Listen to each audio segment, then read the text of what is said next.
এই ভিডিওর টপিক হচ্ছে deadlock avoidance. Deadlock avoidance means ডেডলককে অ্যাভয়েড করার জন্য, যাতে ডেডলক না ঘটে সিস্টেমের মধ্যে, তার জন্য একটা অ্যালগোরিদম আছে, যেটাকে বলতে ব্যাংকার্স অ্যালগোরিদম।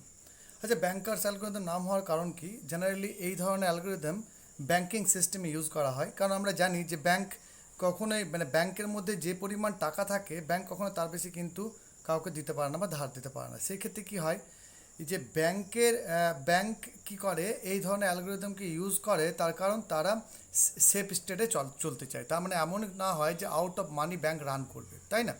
তাহলে এটাকে ব্যাংকার্স অ্যালগোরিদম বলা হয়। দেখো এখানে কি করা হয়, এখানে যে যতগুলো অ্যাকচুয়ালি টোটাল রিসোর্স আছে, রিসোর্সগুলোকে এমনভাবে ডিস্ট্রিবিউট করা হয় যাতে প্রত্যেকটা প্রসেস সেগুলো পায়।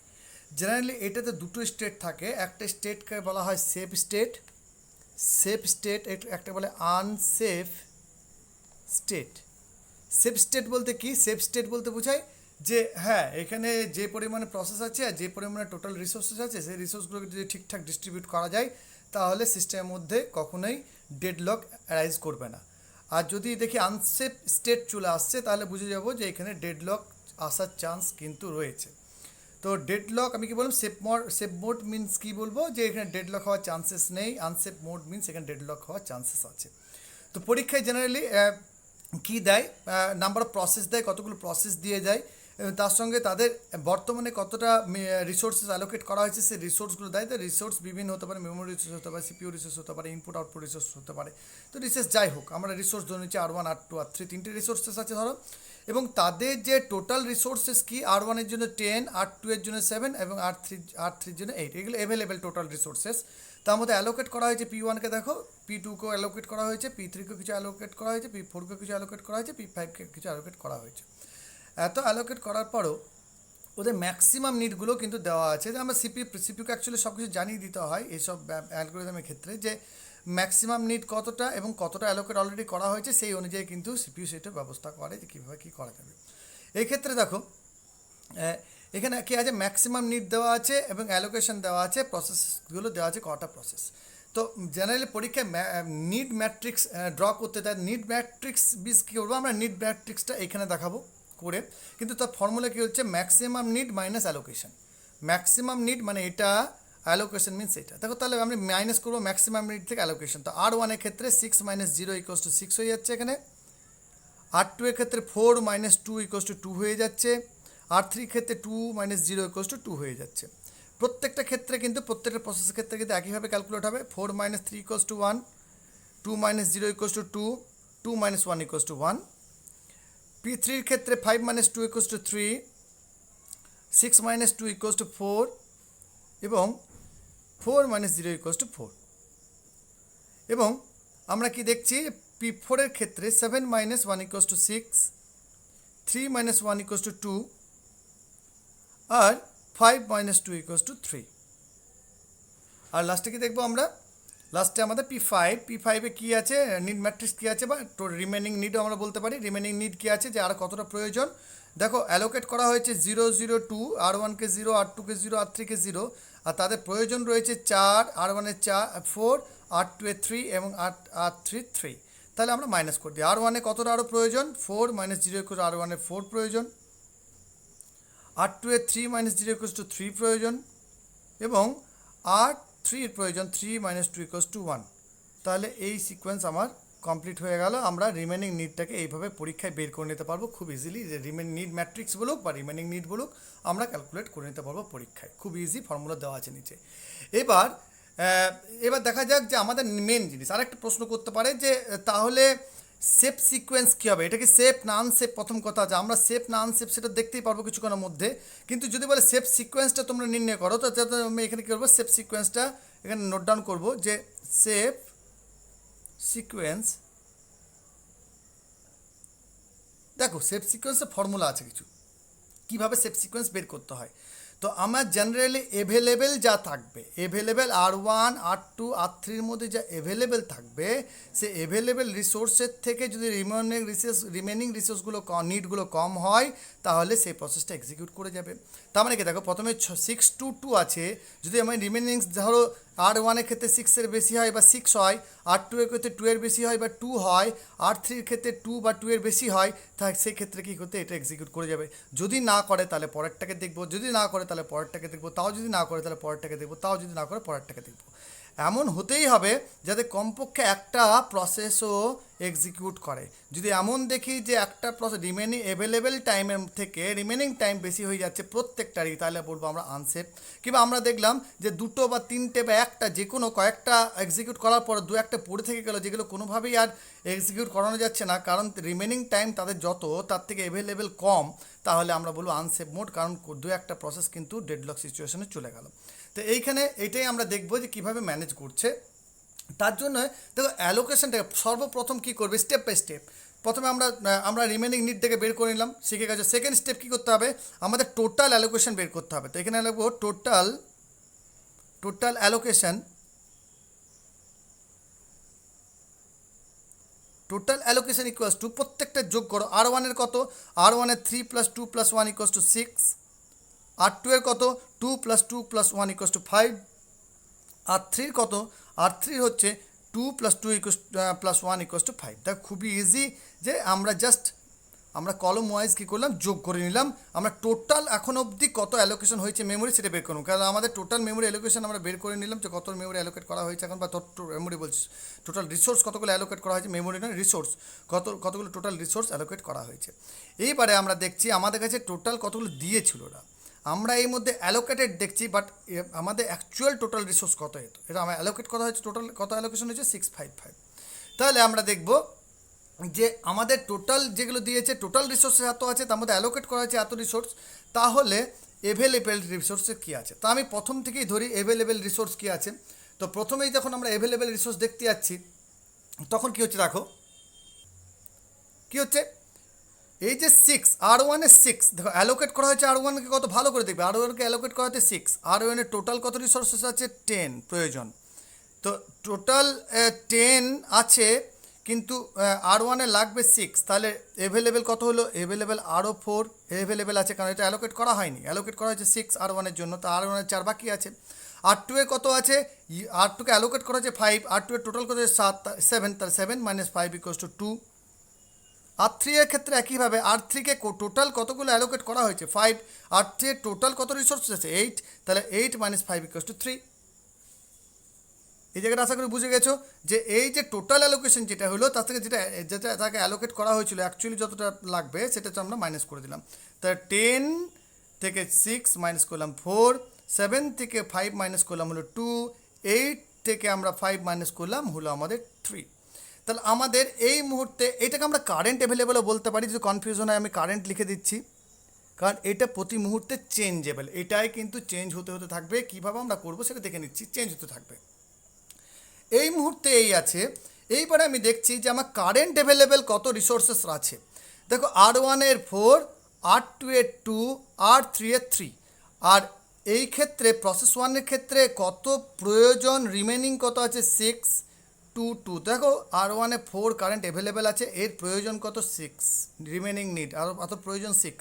তো প্রথমেই কিন্তু R1 এর ক্ষেত্রে দেখো ব্যাঘাতটি ঘটে গেল, এ কিন্তু বেশি রিমেনিং অ্যাভেলেবেলের থেকে রিমেনিং বেশি, তাই বাকি দুটোকে চেক করার প্রয়োজনই হলো না, তাই এটাকে এক্সিকিউট করা গেল না, তাই এটা সেফ সিকোয়েন্সের মধ্যে আসবে না। দ্বিতীয়টা দেখি আমরা সিকোয়েন্স অনুযায়ী করবো, আমরা সুবিধা হবে, আমরা যে কোনো একটাকে আগে করতে পারতাম, সিকোয়েন্স যে কোনো হতে পারে, বাট আমরা সিরিয়ালি করলে আমাদের ভুল হওয়ার চান্সেসটা কম থাকবে। আমরা দ্বিতীয়তে দেখছি আমার R1 এ কত আছে 4, আমার R1 এ লাগবে কত, নিড কত 1 হয়ে যাবে, R2 এ আছে 2, নিড কত 2 হয়ে যাবে, ইকুয়াল হতে পারে। R3 কত আছে 3, আর R3 লাগবে কত 1, তাহলে কী আছে এই তিনটি কিন্তু এক্সিকিউট করে যাবে। তাহলে আমরা এটাকে এক্সিকিউট করে দিতে পারবো, এটা এক্সিকিউট করে দিতে পারবো, এবং আমরা এখানে লিখে দিতে পারবো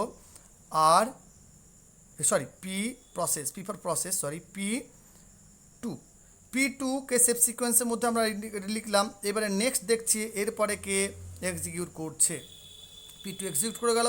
P2 এক্সিকিউট করে গেল, তার মানে তোমাদের মনে রাখতে হবে এটা যখন এক্সিকিউট করে যাচ্ছে তখন এর যে রিসোর্সেসগুলো রয়েছে সেইগুলো কিন্তু অ্যালোকেট যেটা করা হয়েছিল অ্যালোকেশনটা ফ্রি হয়ে যাবে। অ্যালোকেশন ফ্রি হয়ে গেলে এই যে রিসোর্সেসগুলো রয়েছে এগুলো অ্যাড হয়ে যাবে কত, কারেন্টের সঙ্গে। তাহলে এটার সঙ্গে অ্যাড হয়ে যাচ্ছে কত 301, অ্যাড হয়ে যাচ্ছে 3 রেড পেনে করি 3 301 অ্যাড হওয়ার পর যেটা রেজাল্ট আসছে সেটা হচ্ছে 3 + 4 7, এটা 2, এটা 4। ঠিক আছে, এইটা এখন বর্তমান কারেন্ট, তাই আমি এইটাকে এখন ক্যান্সেল করে দিচ্ছি, এইটা আমার নয়, যাতে কনফিউশন না হয়। এইগুলো আমার কেটে গেল। এখন কি আছে, 7 2 4 কারেন্ট অ্যাভেলেবেল। এইবারে চেক করব নেক্সটকে। তো R1 এর অ্যাভেলেবেল কত 7, নিড কত 3, হয়ে যাবে। R2 এর অ্যাভেলেবেল কত 2, নিড কত 4, হবে না। এখানে আমরা পরেরটা চেক করার প্রয়োজন নেই, একটা হলো না। নেক্সট আসছি, নেক্সট আসার পর দেখছি R1 এ কত অ্যাভেলেবেল 7, রিমেনিং কত 6, হয়ে যাবে। R2 এর অ্যাভেলেবেল কত 2, রিমেনিং অ্যাভেলেবেল 2, নিড কত 2, হয়ে যাবে। R3 এর অ্যাভেলেবেল কত 4, নিড কত, নিড হচ্ছে 3, তার মানে এই তিনটে এক্সিকিউট করে যাবে, তার মানে প্রসেস P4 এক্সিকিউট করে যাবে। P4কে সেফ সিকোয়েন্সের মধ্যে নিয়ে আসছি এবং P4কে টিক আউট করছি, যেটা আমার এক্সিকিউট করে গেল। এটা এক্সিকিউট যখনই করে গেল, তার যে অ্যালোকেশন ছিল, মেমোরি রিসোর্স অ্যালোকেশন ছিল, সেই রিসোর্স অ্যালোকেশনটাকে এর সঙ্গে অ্যাড করতে হবে একইভাবে। তাহলে আমরা এবার অ্যাড করছি, কত অ্যাড করছি, P4 এরটা 1 1 2, তো প্লাস 1 1 2 অ্যাড করার পর রেজাল্ট কি আসছে, রেজাল্ট আসছে 8 3 6, 8 3 6। তাহলে 8 3 6টা কিন্তু কারেন্ট অ্যাভেলেবেল। এইগুলোকে আমি কেটে দিলাম, কনফিউশন যাতে না হয়। কেটে করে দেওয়ার পর আমরা এবার দেবো এইটাকে, যাতে P5 এর কী নিড আছে আর অ্যাভেলেবেল কী আছে বর্তমানে। অ্যাভেলেবেল R1 এর 8, R2 এর 3, R3 এর 6, এটা অ্যাভেলেবেল। কিন্তু আমরা দেখছি কি যে প্রসেস 5 এর ক্ষেত্রে রিমেনিং নিড আছে 4, তাহলে R1 হয়ে যাবে। তারপর আছে 3, এখানেও 3 হয়ে যাবে, 6 1, এটাও হয়ে যাবে। তাহলে এটা সেফ জোনে আমরা সেফ সিকোয়েন্সে দিয়ে দিচ্ছি।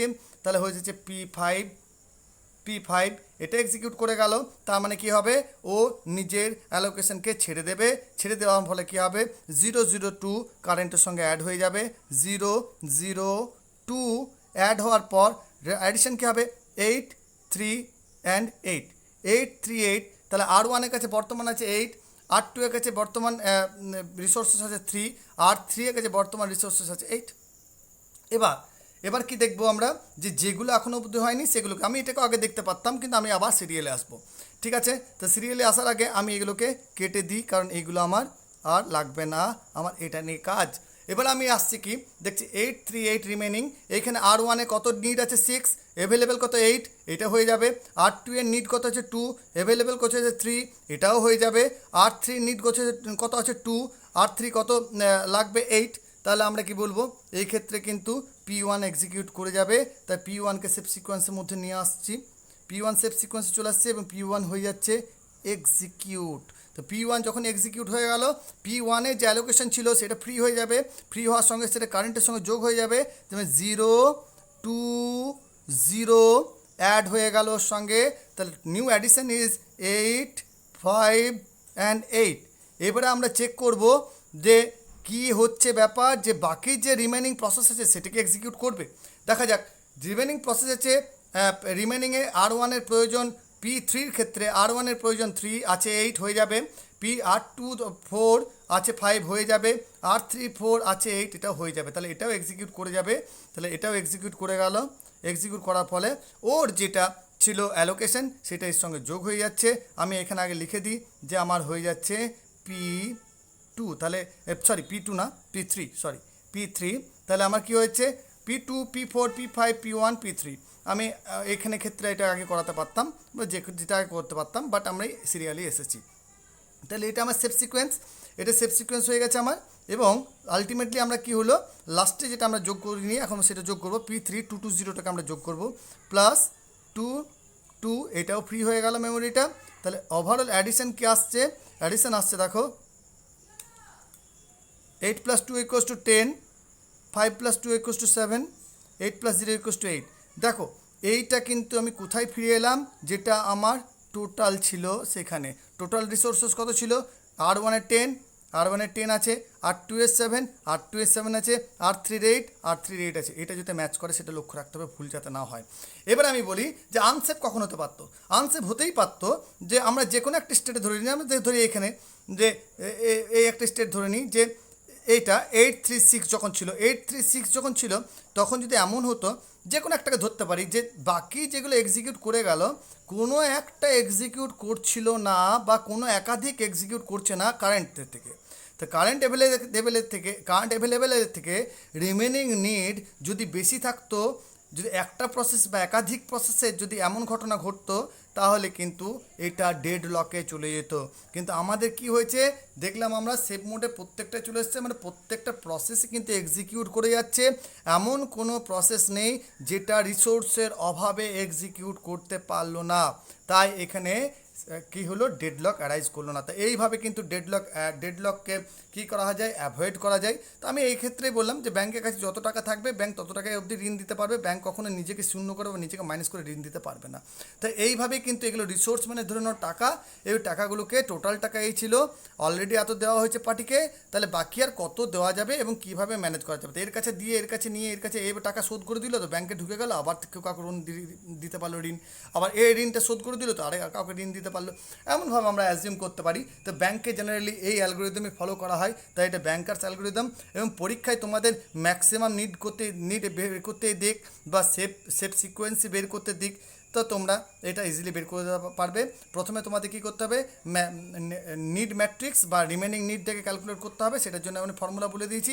এবার রিমেনিং নিড বেরিয়ে গেলে তোমাদের প্রথমে কী করতে হবে, কারেন্ট অ্যাভেলেবেলটা বার করতে হবে যে কোনো একটা। তো কারেন্ট অ্যাভেলেবেল কী করলাম আমি, যেটা অ্যালোকেট করা হয়েছে P1 এর ক্ষেত্রে P1 দিয়ে শুরু করলাম, সেটা থেকে এবারে আমি বাকিটাকে মাইনাস করলাম, টোটালটাকে মাইনাস করলাম। মাইনাস করার প্রথম যখন চলে আসছে তারপর থেকে আমি চেক করে যাব, এবং যেটা এক্সিকিউট করে যাবে তার কী করবো, অ্যালোকেশনটাকে আমি যোগ করে দেবো এবং সেটাকে এক্সিকিউট করে দেবো। এই টোটাল হচ্ছে ব্যাংকার্স অ্যালগোরিদম। আশা করি তোমরা পরীক্ষায় ইজিলি সলভ করতে পারবে বিভিন্ন কোয়েশ্চেন।